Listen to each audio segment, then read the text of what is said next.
বিএনপির সংবাদ সম্মেলনে মির্জা ফখরুল, নির্বাচনী ঘোষণাকে স্বাগত, নির্বাচন ছাড়া কোনো কিছুতে বিশ্বাস করি না। নির্বাচনের প্রস্তুতি দেখতে ইউরোপীয় ইউনিয়নের দল ঢাকায় আসছে 18 সেপ্টেম্বর। প্রবাসীকে আনতে গিয়ে 7 সকালে প্রাণ গেলেও একই পরিবারের 7 জনের। এবং সর্বশেষ জানাবো 24/9 মুজিব বাকশাল হাসিনাবাদী 71কে প্রশ্নবিদ্ধ করেছে। শুনছিলেন সংবাদ শিরোনাম, এবারে বিস্তারিত। বিএনপির সংবাদ সম্মেলনে মির্জা ফখরুল, নির্বাচনী ঘোষণাকে স্বাগত, নির্বাচন ছাড়া কোনো কিছুতেই বিশ্বাস করি না। প্রধান উপদেষ্টা নির্বাচনী ঘোষণাকে স্বাগত জানিয়ে বিএনপি মহাসচিব মির্জা ফখরুল ইসলাম আলমগীর বলেছেন, আমাদের উদ্দেশ্য হচ্ছে নির্বাচনের মধ্য দিয়ে একটা গণতান্ত্রিক ব্যবস্থায় যাওয়া। আমরা নির্বাচন ছাড়া অন্য কোনো কিছুতে বিশ্বাস করি না। গোটা জাতি মনে করে অতি দ্রুত একটি নির্বাচন একমাত্র এখন পথ, যা দিয়ে আমরা বর্তমান রাজনৈতিক সংকট থেকে উত্তরণ করে গণতন্ত্রের দিকে যাব। সকালে রাজধানীর গুলশানে বিএনপি চেয়ারপারসনের কার্যালয়ে এক সংবাদ সম্মেলনে তিনি এসব কথা বলেন। প্রধান উপদেষ্টা জুলাই ও নির্বাচনী ঘোষণায় আনুষ্ঠানিক প্রতিক্রিয়া জানাতে এই সংবাদ সম্মেলনের আয়োজন করে বিএনপি।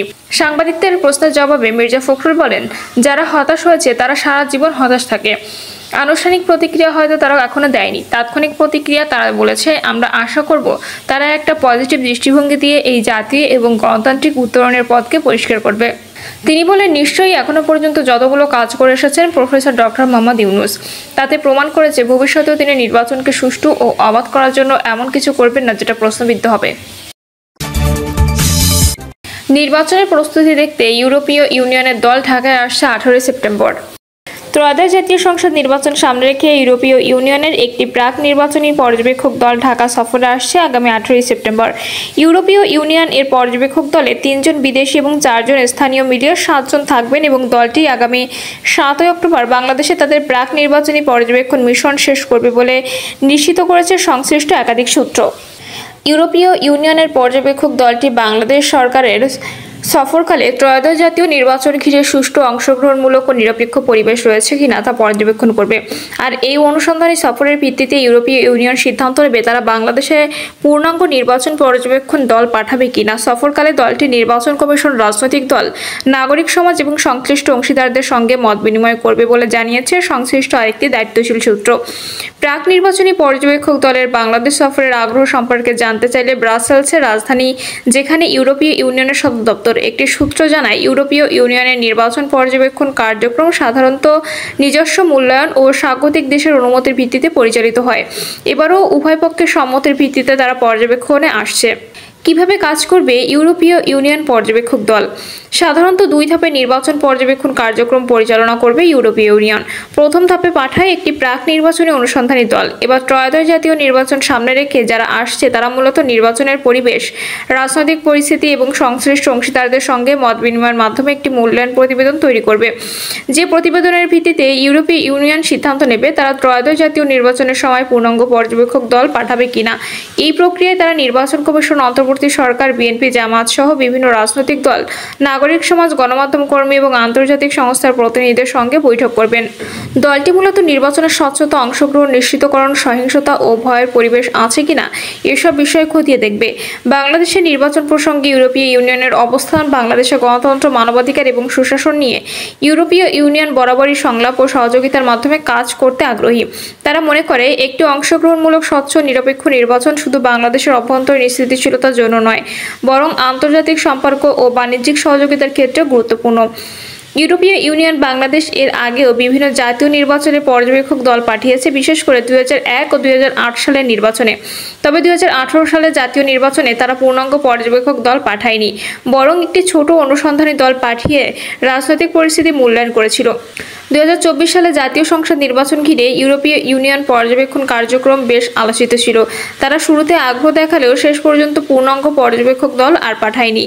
ইউরোপীয় ইউনিয়ন সাধারণত নির্বাচনের অন্তত 6 মাস আগে প্রাক নির্বাচনী দল পাঠায়, যাতে পর্যাপ্ত সময় থাকে সিদ্ধান্ত প্রস্তুতির জন্য। প্রথমে প্রাক নির্বাচনী দল রাজনৈতিক পরিবেশ, নিরাপত্তা পরিস্থিতি, লজিস্টিক সুবিধা এবং বাজেট কাঠামো মূল্যায়ন করে একটি বিশ্লেষণধর্মী প্রতিবেদন তৈরি করে। যে প্রতিবেদন ইউরোপীয় ইউনিয়ন সদর দপ্তরে পাঠানো হয়, যেখানে তা পর্যালোচনা করে সিদ্ধান্ত নেওয়া হয় পূর্ণাঙ্গ নির্বাচন পর্যবেক্ষক দল পাঠানো হবে কিনা। যদি পূর্ণাঙ্গ পর্যবেক্ষক দল পাঠানোর সিদ্ধান্ত হয় তাহলে দ্বিতীয় ধাপে পর্যবেক্ষকদের নিয়োগ, প্রশিক্ষণ, ভিসা প্রক্রিয়া, যাতায়াত এবং মাঠ পর্যায়ে কাজের প্রস্তুতির জন্য কয়েক মাস সময় প্রয়োজন হয়। এই প্রস্তুতি যথাযথভাবে সম্পন্ন করতে হলে পর্যবেক্ষক দলকে আগেভাগেই সফর করতে হয়। 2024 সালের জানুয়ারিতে জাতীয় সংসদ নির্বাচনের আগে ইউরোপীয় ইউনিয়ন প্রাক নির্বাচনী দল বাংলাদেশে সফর করেছিল জুলাই 2023-এ, অর্থাৎ নির্বাচনের প্রায় 6 মাস আগে। যদিও এখনও ত্রয়োদশ জাতীয় নির্বাচনের নির্দিষ্ট কোনো তারিখ নির্ধারণ হয়নি, তবে গত 13 জুন প্রধান উপদেষ্টা ডক্টর মোহাম্মদ ইউনূস তার লন্ডন সফরকালে বিএনপির ভারপ্রাপ্ত চেয়ারম্যান তারেক রহমানের সঙ্গে বৈঠক শেষে নির্বাচনের সম্ভাব্য সময় আগামী বছরের রমজানের আগে হওয়ার বিষয়ে নীতিগত সম্মতি দেন। যদিও এখনও নির্বাচন কমিশন আনুষ্ঠানিকভাবে কিছুই জানায়নি।